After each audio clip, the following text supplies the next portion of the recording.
Bill, let's go to you first. What are available for small and mid-sized hospitality businesses to help fuel their growth? Hey, good morning. Hope everybody can hear me okay. So if you're a small or mid-sized business and you're looking for a capital injection of sorts, maybe dollars is what's stunting your growth right now, you have a few different options. I'd say the most classic option is to find an institutional partner in the form of a bank. That's a great resource for local business, especially because they understand the geography. They live in the communities that they typically operate in, and they understand what you're trying to accomplish. In today's market, interest rates are high. They're pushing 7-8%, which means that it might be a good opportunity to look for other kinds of partners. Maybe folks that invest in restaurants or hospitality businesses that have some capital and are interested in partnering with you as you grow. And in that way, you can find not only a financial partner, but also a value partner that can sit with you at the table and help you understand what you need to grow and help you connect some of those dots. But the traditional bank financing is a great resource. And before you go to a bank, you want to spend the time to make sure that your financials and your plan that you have for your business are well defined, so that you go to the table with a position of confidence in bringing those partners. Thanks, Bill. And Anthony, you started a restaurant before. What if those two options aren't available? Yeah, I think that's a good question. So when I started Be Good, I was 27 years old. We had no money. I went to a bank and I asked for a loan very naively, and they basically gave me credit cards. So I took out 5 credit cards at 28% interest. And that gave Is me that about good or bad interest, that was Anthony? Pretty bad. It was pretty bad. Gave me about $30,000 to start my first. That wasn't enough. I had saved up all my money leading up to that. I worked at a consultant. Just living with my parents. I wanted to open my own business, but and then with saving up all that money, that wasn't enough. So I did take out the credit cards, went to friends and family, took out money. I did everything we had to do to get enough money to open the restaurant. But at that time, no bank would give us a loan besides credit cards. So what I had to do, besides my money that I saved up, is really go to friends and family. And those are people that you trust. It's difficult. It's somewhat awkward. But I would say the majority of people that I know that have started restaurants, they start with friends and family. Especially if you're 27 years old. You don't have millions of dollars to start a business at 27. So for me, going to friends and family, my parents, was a big thing. Now, that stress stayed with me for a long time. And when I paid my parents back and paid them double what they put in, that was a big day for me. But that, that's how I funded my first restaurant, 100%. And Anthony, if you were to do it again, would you do the credit card? In Friends First? I would do exactly what I did, man. I did everything I could to get open, and I think that's what I would have done again. I believed in myself, and I have always done that, and I think, that's what's made me successful. Denise, you started with Burton's and Burton's originally, then Red Heat second. And what helped fuel your growth up to the 20-some-odd stores that you have today?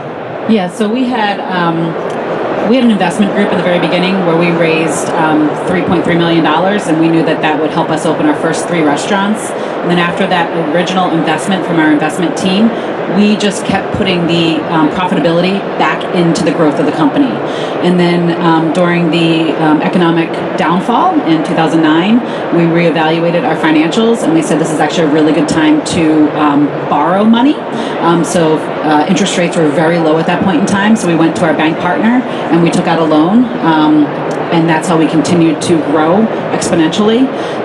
But as the situation is clearly different today, I would not do that. I wouldn't recommend for myself to take out that loan again. I think that, we knew we were in it for a long haul, and we wanted to have 10 restaurants in 10 years. So that's why we said, okay, we're only going to take out distributions for tax reasons, and then everything else is going to go back into the business to help grow it. And it was really easy for the investors to latch onto that because they saw the growth of 10 restaurants being more profitable than the growth of 1 restaurant. Great, thank you. Now, one question we didn't hit on a ton. We get a lot. What about adding partners? What are the pros and cons of potentially adding partners to help fuel growth? And I'm not talking an institutional partner for financing. I'm talking about a partner. So I've had, throughout my restaurant career, I've had great ones and I've had bad ones. I think you have to understand who the people are, no matter if they're silent investors or participants in the business. You really have to know them. You have to understand them. You have to make sure your goals are aligned. I think the biggest thing is honesty and transparency. If you feel like this person that you're taking on as a partner is going to be a problem, they very well may be a problem. I took on money from a private equity firm that I knew was going to be an issue. I did it eyes wide open. I did it knowing that they were the wrong partner, but they gave me liquidity. They allowed our investors to sell their ownership in the business, and that's why I did it. Did they hurt the business? 100%. If you choose the wrong partner, they can destroy the business. 100%. So I think it has to be vetted, really well thought out, and there has to be complete honesty on both sides. Yeah, good cautionary tale. Thanks, Anthony. Bill, you've seen a lot of business. You've helped a lot of business with growth. What about you? What are pros or cons of adding a partner? Adding partners that have a lot of experience, partners in particular that have already grown restaurants or sold restaurants, they can help you understand what it's like to get to that light at the end of the tunnel. It's one thing when you're sitting back and you have this vision for your business and you're trying to understand how to connect the dots. How do I get from point A to point B and get to that 10-year mark? And there are folks out there that could partner with you that have been there and done that. And they, in a lot of ways, they can hold your hand, they can kind of coach you through the tough times and help put things in perspective. And to me, that's the real value of having a partner. It's not just dollars, it's having that counsel and having somebody that's been there and done that to guide you through the process. That being said, having dollars is a great thing, but those dollars come with strings attached. Money isn't free, and I think, as Anthony was saying, going into it eyes wide open, having a very solid agreement of expectations, what the plan for the business is, how is your investor going to get their money back, when are they going to get it back, and how much profit are they expecting to get out of the deal. Those are all great things to talk about in the beginning so that once the deal is signed, you can just operate the business, you can put your heads down and go to work and not have these personal relationships and clashes because the deal has now changed after the closing. So, Bill, basically what you're saying is make the exit strategy before you even take on the partner. Exactly. Great. We'll talk about that in a second. Denise, any last parts of the growth before we move on to the exit strategy? No, well, I think it's really important that it's all about the timing of when you're going to bring this partner in, because if you are bringing them in the very beginning, like Anthony said, like how much of that ownership or partnership are they going to take out of you? So anytime you bring a partner on, they're going to dilute your overall equity. So really understanding what that's going to look like. So if you're going to do it for a long haul and you're looking to go 10, 20, 30 restaurants, you might want to give that partner a larger share because 20 restaurants is a lot more revenue that it's going to fall to the bottom line. So it really is opportunistic for you to find out when you're going to bring them in and then when they're going to exit that partnership as well. Great. Now, let's move on to the exit strategy side. I think we could talk about this for days, let alone just that 15 minutes that we have today. And you've all been on the exit side, separately, individually. Denise, tell me about where do you get started on exit? How do you get started? It seems like a daunting task to a lot of people, so how about a few tips? Yeah, so I think it's, for me specifically in our company, we were looking at what motivates you for the exit strategy. So for us, our motivation was to repay the initial investors their time in the business. So that was what our exit strategy was focused on. We wanted to maintain the overall culture and the overall operation of quality in our business. So finding the right partner was really important. So what motivated us was meeting people that had the same values aligned with us, that was going to operate the business similarly. We had suitors that came that we actually said, no, we're not interested in partnering with you because they were all about the dollar and they were going to ask us to do things that weren't aligned with what our cultures and our values are of our business. And so it took us a good amount of time to find the right suitor that was going to keep everything intact and really focus on culture and quality and continue to grow the business exponentially for us. So your motivation and the legacy you want to leave was different from every person coming in to buy Burton's. Absolutely, yeah. And I think, Kevin Herrera was the original founder with myself and the CEO for close to 17 years. And he was very, very particular about finding the correct suitor. And he was not going to allow his legacy or my legacy to be ruined by a new ownership team that came in that was going to undermine everything that we built over the past 17 years. Bill, do you want to add to that? I would say, once you've done your homework, as Denise was describing, and you know why you're trying to exit the business and what you're looking for, the next steps are to really start to assemble a deal team.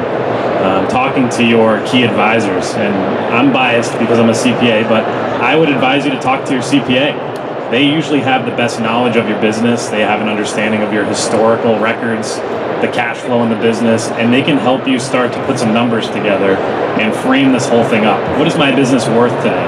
If I put some elbow grease, some capital injection in, what could it be worth? What's the upside investment? And how much time is it going to take to make all this happen? So just starting to frame up that perspective and then having that discussion with your team and your family to say, what's the plan here? And building that team of advisors who can frame it up and then work with you and execute on the plan. Definitely the best first strategy. And before you have any sense of the numbers, you really can't put that down on paper. So definitely talking to your advisors first is a good plan. Sounds like you're building a deal team. Exactly. Anthony, so you've been on both sides. You've sold restaurants, you have bought restaurants. How'd you get your deal team together? Who was a part of that conversation first? Outside of your wife, of course.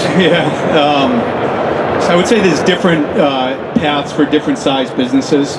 If you own a small business, 1 unit, 2 units, I think going the path that was just mentioned, talking to a CPA, talking to your advisors, I think that's the right move, okay?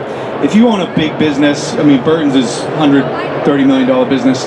You own a business like that, it's you go to an iBank, you talk to real advisors, private equity advisors. For us at Be Good, we got up to about 85 restaurants. We talked to an iBank. We had a number of suitors come in. We had term sheets from a number of different private equity firms. There's a process at that size business, okay? When I bought a smaller business, we bought Howling Wolf in Salem a couple months ago. That was a one-off business, high sales, pretty good cash flow. It was one-on-one. He was a CPA, so let's say he went to his CPA. I understand how to do deals like that, so we got it done. But I just think there's different stages in business. For a small business, I would say under 10 million in sales, go the route of your CPA, start getting your numbers together, talk to people that have done it before, and get it out there. For bigger businesses, you really got to go. If I owned a business and I was selling it, I would hire an iBank, okay? Because you get up to the size that Burton's is, you're going to get a better deal if you hire an iBank. Now, that being said, Kevin and I did the deal without an iBank, and that's mostly because we trusted each other. I trusted him, I really respected him, and I really cared about the business. I think that's why it got done.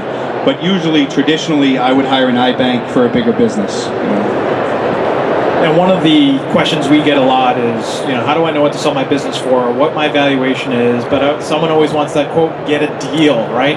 There seems to be a disconnect in valuation. Denise, I don't know if you want to talk about this first, but what expectations should be set and what should be talked about before even getting to let alone the dollars and cents? Which most people is the most important part. Yeah, it's very personal because when you're in it and you're growing your business, you think the value is very, very high. And so I think that it's really important to understand what your value truly is, and sometimes that is having to reference check that with your CPA or with other banks and investing teams. But there's times that you want a higher multiplier than what's really there for the business. So I think having a realistic understanding of what the value of your business is worth is really important before you go into this whole deal. But as an owner-operator, you also have to make sure that you are comfortable with that multiplier price, because you're going to do the deal and you don't want to feel bad or have any regrets after you do it. So if you feel that your business is worth something, it's kind of like selling your house. If you feel like your house is worth that, you might hold out for that buyer that's going to pay that price. But that might take a lot longer of a time frame than going in for not a lot lower, but for a little bit lower of what is more in line of what that multiplier should be for your style and size business. And Denise, on top of that, it goes back to the motivation to sell. You might get the right price, but you might find the wrong buyer. That could taint your legacy in your business. So you got to prioritize. Yeah, absolutely. I think one last thing I would say is you have to have the right lawyer. A lot of these buyers are very sophisticated. They know what they're doing. We don't live in a nice world all the time. People try to trick you. and they're not always honorable. So you got to find the right lawyer. The right lawyer is not the lawyer that sold you your house or signed your divorce papers. The right lawyer is somebody that really understands how to sell a business, really understands corporate law, and you got to pay up for that. I'm just going to add to that. If you remember anything that I say today, there's an adage in the world of deals. Time kills deals. Okay, time kills deals. Having a good lawyer means getting paperwork back and forth in the deal quickly. If your lawyer goes to trial, if they're doing civil cases, they're selling houses, they're all over the place, they're not going to be the right lawyer for you to sell your company. This is the biggest single transaction of your life. So you need the right team, people that do this for a living, that know it inside and out, and can move quick. Because time kills deals, and if your lawyer drags the process out, your deal could fall through. I see it all the time. Lawyers are usually the linchpin in terms of getting that deal done quickly. Thanks, Bill. Well, we spoke about expectations of value. What about expectations of timing? So when do you start? What do you do before you get to, I want to sell my business? What are the things you have to do? Anthony, let's go to you first. First thing is get financials tight. You need a full, at least, I think, 3 years of good financials to get a real deal done. But they have to be tight. They have to be, very thorough, very detailed, by the month, by the item. I mean, when I ask to see financials, I want to see absolutely everything. In terms of timing, I mean, look, a lot of it's relationship. It takes time to build relationships. Burton's, I think, took us almost a year since we started working on it. Be good to sell the first deal probably took 6 months. It's a lot of work, a lot of digging into financials and diligence, but also getting to know each other, building a real relationship. I think you got to set aside the time to do it. You can't expect to close a deal like this, even a small deal, in a month. I think it takes 6 months to a year. One thing I will say about timing is that it does consume your time. So for Burton's, we had pretty much the entire C-suite focused on the transaction of the company. And this is prior to Anthony. So Burton's was looking for a suitor for about 5 years. And deals came and we said no. And so the first iBank went away and we didn't do anything with them. And then we were very close to a deal. And then this thing called the pandemic happened and that deal fell through. And then that's how we kind of came to meet with Anthony through an unexpected introduction from a real estate broker, which is kind of odd and funny, but relationships are also really important. But that time was very long and it really took the C-suite's focus for a period of time. That's what our CFO focused on for that entire time. So understanding who you have to focus on this business, but still allow the business to produce those really good financials that you need for that time frame is really important. So allocating your resources during this time is going to help you, be successful on the end of the exit strategy. My advice I like to give to business owners is to use a 3-year approach. So if you're thinking about you're selling your business, you're pretty sure it's going to happen, you're going to start having those discussions with your family, with your advisors, that starts the 3-year clock. That gives you enough time to make changes in your business that need to be made. It gives you enough time to get your ducks in a row, get ready for diligence, get ready for the 400 to 500 questions that a buyer will ask you. Really prepare all your documents. Per day, Bill. Per day. All your documents, governance, all your financials, any liability, all the HR stuff that nobody likes to talk about but always comes up in deals. Getting all that squared away takes a long time. If you prepare now, you will have a lot more control over the situation and the pace that the deal moves. And the other unfortunate thing is that life has a tendency to happen when you least expect it. So if you're prepared now and something happens which forces you to speed up the process, you'll be in a better position and it won't be a fire sale. So I do see those, especially with family-owned businesses. Somebody gets sick, somebody gets hurt. Now we have to sell the business really fast and they get half the value it's really worth. If they had started that preparation process a year earlier, they would have gotten full value. So I think preparing 3 years in advance in your mind is definitely a good strategy. Thanks, Bill. So one of the additions to all the questions, so we spoke a lot about selling to, really it's an outside party. But now let's role play and pretend we have someone that, we're a financial planning based firm, they have a great plan, they've been saving all these years, and the value of their business is not really important to make sure that they're financially independent. They have a key manager, they have a child, they have a niece or a nephew, or somebody that they just want to, quote, give the business to, right? We've all heard that one. I just want to give this business to somebody. What would you recommend how would they start? What would you, buyer beware of what? when you're trying to give it off, when your legacy is, I want this restaurant or this business to continue, and I'm not financially motivated to do it. I'm legacy driven. I've heard a lot of people talk about this. I've never seen anybody do it successfully, to be quite honest. I think it's a great idea. Agreed, Anthony, unfortunately. Yeah, it's a beautiful idea and it sounds great, but when you get down to it, you know, it's tough to do it. I think the biggest thing is there needs to be a leader. If you're going to say, hey, I'm going to give this business to my team, to my business, okay, well, there's 20 people in your business. You think they're all going to play nice together for the next 50 years? They're not. So I think there has to be a leader. There has to be somebody that takes control of the situation. I believe there has to be a monetary component to it. I just think there has to be. So if you say to a manager, hey, you're the leader of the company, I want to leave this business with you, there's going to be a buyout over the next 10 years, you have to pay me $200,000 a year for the next 10 years, and then you own the business 100%. I've seen things like that work, and I think that's a very dealable situation where you could actually write an agreement around that. Anything besides that, I started digging into this ESOP situation with a business that I liked, and it was just so muddy and messy and confusing. I don't think it could ever work. So I think there has to be a leader. It has to be able to have an agreement behind it, and I believe there has to be some monetary component to it, where it just doesn't feel like a real transaction. Bill, you've had to have seen these before. Shed some light for us. I would say it's a little bit like you're battling human nature. When people have skin in the game, they're more likely to step up to the plate and treat the business like it's their own, because it is their own. They've paid in and there's some liability there.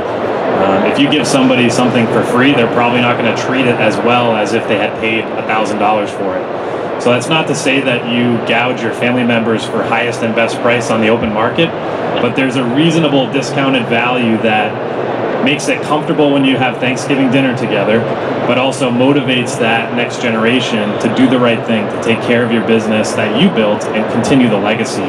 It also gives them a sense of ownership and a chip on their shoulder to know that they bought into this business, they took risk, which is what most other business owners do. So it puts them in that same community of entrepreneurs versus getting a handout, which, again, you're battling human psyche there. Great, thank you. By the way, are there any questions in the audience? People want to ask these three? Sorry, I should have prepared Jen with the microphone. All right, first hand is always up. I'm just going to start on this side, and then I'm going to migrate. We have 20 minutes left for them to answer questions. Hi. So from a scaling perspective, so think about 2-unit. Hear me okay? Okay. So there's 2 independent units, maxed out on revenue, a couple of $1 million a year, efficiently run, but there is no potential to scale that any further. So how would you, from an investor perspective, look at buying something that's essentially not scaling or not scalable? Why is it not scalable?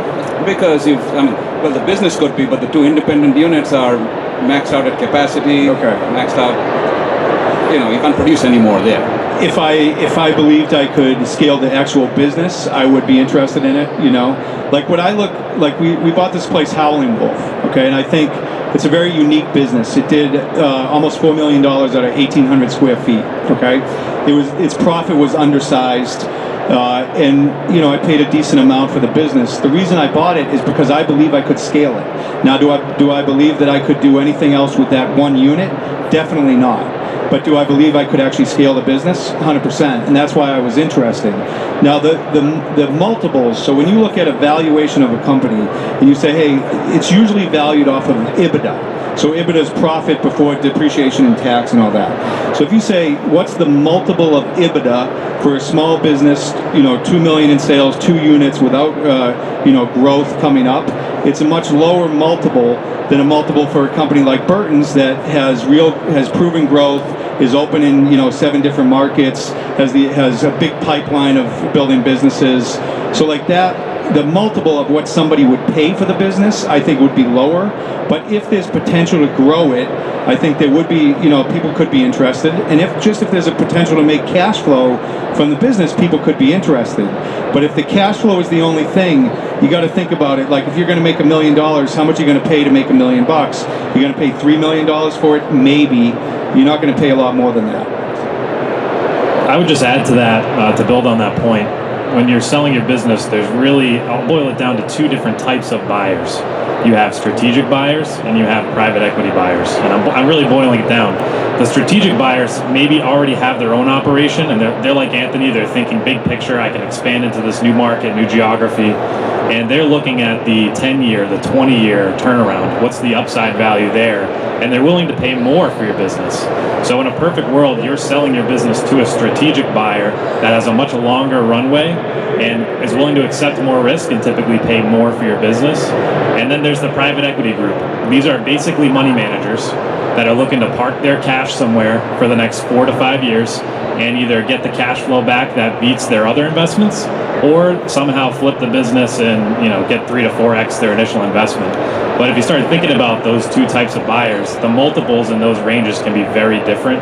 So the business that you're talking about, for example, if it truly wasn't scalable, and it sounds like more of a private equity type deal where somebody's looking to make an investment and get a return on their investment and do that in the next 4 to 5 years with stable cash flow.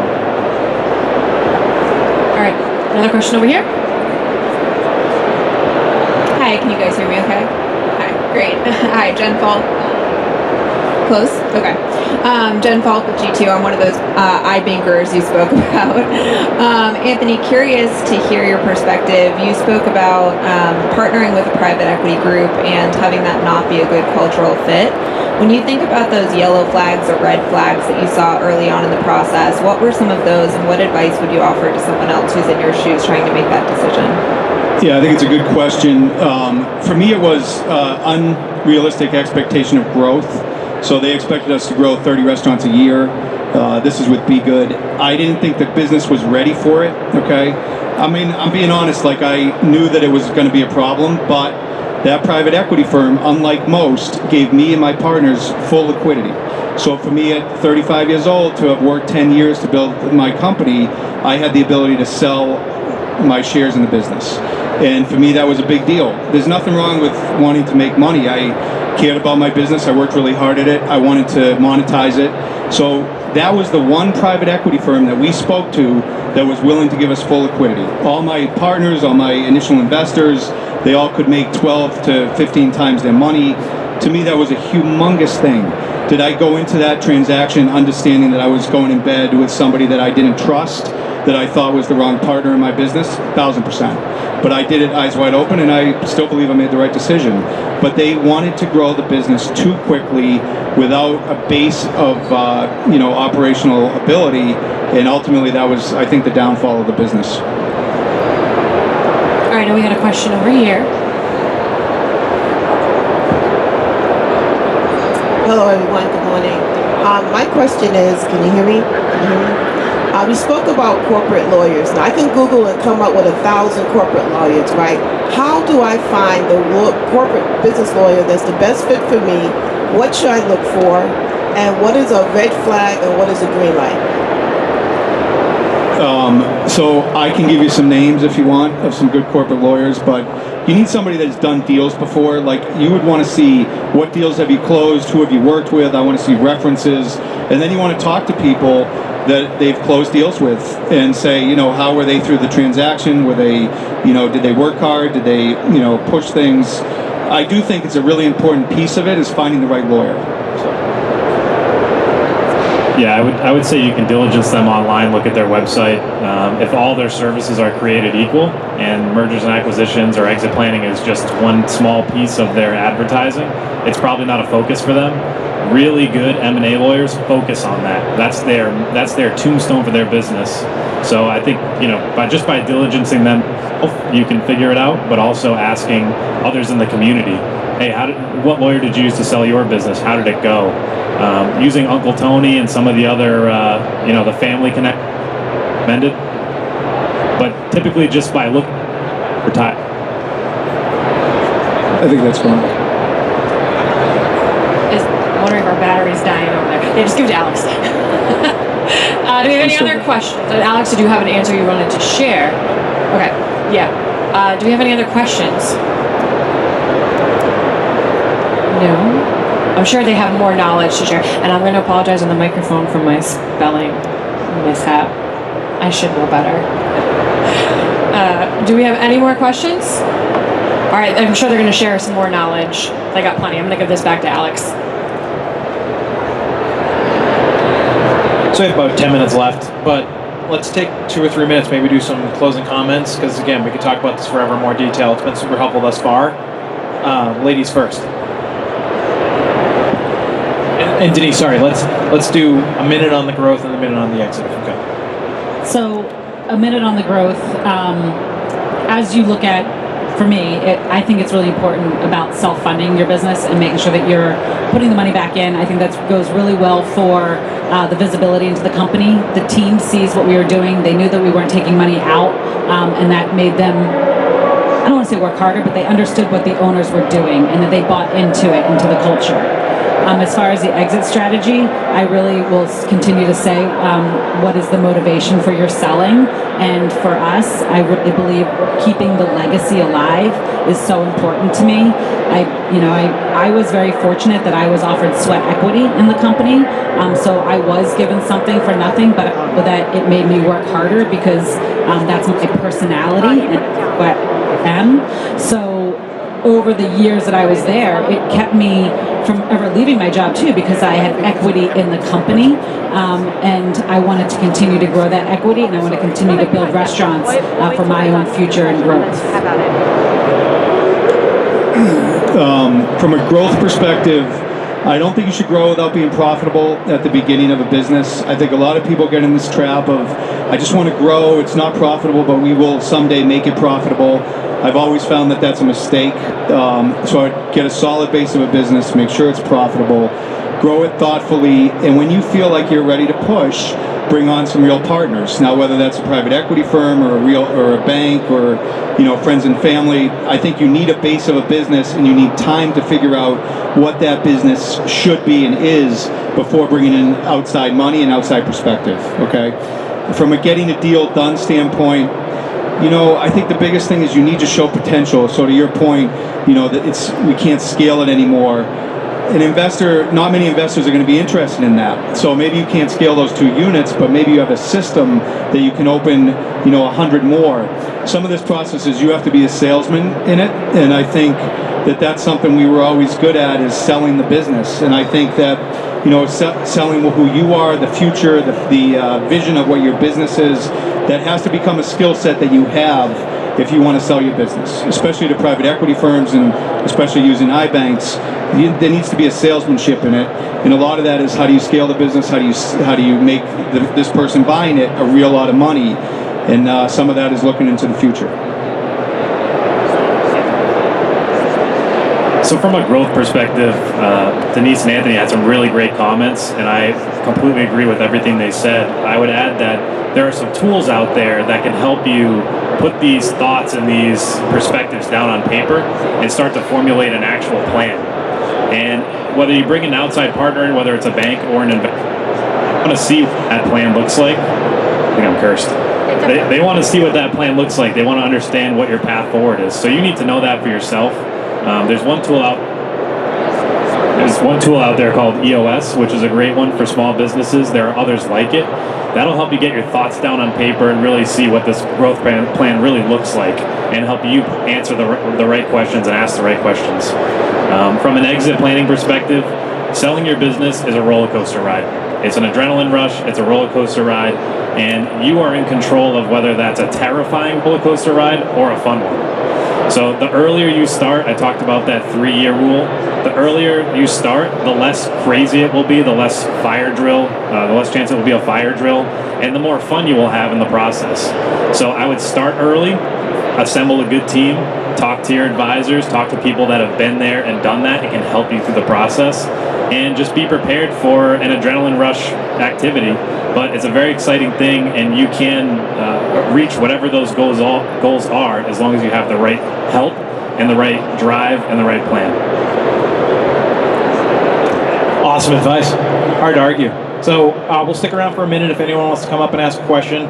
But just a big thank you to Denise, Anthony, and Bill for taking time out of their busy Sundays.